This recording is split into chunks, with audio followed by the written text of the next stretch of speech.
السلام عليكم ورحمة الله وبركاته. اللهم صل وسلم وبارك على سيدنا محمد وعلى آله وصحبه وسلم. يا صباح السعادة، يا صباح الهنا على حضرتك، صباح الورد والنشاط، صباحكم معطر بذكر الله. اذكروا الله وصلوا على الرسول عليه الصلاة والسلام. آه أنا عايزة أشكر حضراتكم جدا، يعني على اللي انتوا عملتوه معايا.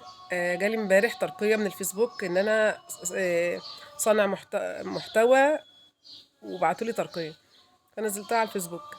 ف يعني مش عارفة أقول لحضراتكم إيه على جبر الخاطر اللي انتوا عملتوه معايا. كل سنة حضراتكم طيبين.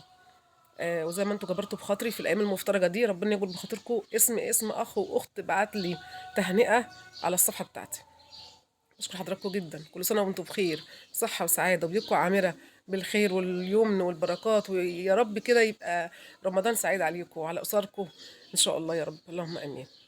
عايزه اقول لحضراتكم على شويه معلومات مفيده جدا تعمليها اثناء السحور، هتفيد جدا ولادك. لو انت دايما ولادك بيقولوا احنا عطشانين يا ماما، احنا جعانين، احنا عطشانين، هقول لك على حاجات جدا، حاجات بسيطه قوي تعمليها معاهم ان شاء الله هتفيدك جدا. اولا، البيض على السحور المسلوق المسلوق، وباكد بيفيد جدا ان حضرتكم يفضل انت حاسه بالشبع فتره طويله، وكمان ان هو ما شاء الله بيخلي الانسان عنده يعني في تغذية في جسمه، مفيش اضطرابات هضمية، مفيش انتفاخات. الناس اللي بتقول لا ده البيض بيعمل انتفاخات، أبدا. جربي الموضوع ده إن شاء الله، وهيحس دايما طول النهار إن هو شبعان وكويس. كمان حبايبي بيعالج نقص فيتامين د، بيحسسك ان انت بالشبع طول النهار. كل ده من البيض المسلوق، كل ده من البيض المسلوق. طيب تعالوا ندخل على حاجة تانية، وهي الموز. بعد ما تسحري دايما احرصي ان انت تدي لولادك موز. الموز بيعمل ايه يا لولو؟ الموز بيخلي الواحد ما يعطش، بيعالج ان انت حضرتك ما تحسش بالعطش طول النهار. الموز، ايوه الموز. طيب في حاجات تانية برضو، وداخل فيها التمر. التمر ده حاجة ما شاء الله. تمر مع زبادي بيعالج الانتفاخات، بيحسن القولون، بيخلي حضرتك قاعده كده ما عندكش امساك. الناس اللي بتشتكي من الامساك في رمضان، دايما بيجي لي امساك في رمضان، كل تمر على زبادي، تمر على الزبادي بيشيل الامساك. يعني بيخليك حاسس كده ان انت مرتاح. تمام. حلو جدا جدا يا جماعه، جربوه. طيب التمر بقى مع حبة البركة والسمسم بيعمل ايه؟ حلو جدا لاضطرابات المعدة والإمساك، حلو جدا لاضطرابات المعدة والإمساك. تمر مع حبة البركة والسمسم، جربيه. تمر مع الطحينة وحبة البركة يا لولو.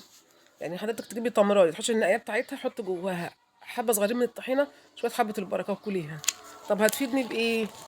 بيعزز الهضم، بيخفف الإرهاق، بيقي من الإمساك، بيقي من الأنيميا، بينشط الكبد. كل ده تمر مع طحينة مع حبة البركة، أيوة جربوا. طيب في كمان عادة الناس بتعملها كتير جدا، وهي بتشرب القهوة بعد الفطار. ناس كتير تقول لحضراتكم لا القهوة بلاش، غلط على فكرة، القهوة حلوة جدا بعد الفطار. طبعا الناس بتوع القهوة عشاق القهوة بقى هيتبسطوا من الكلام ده.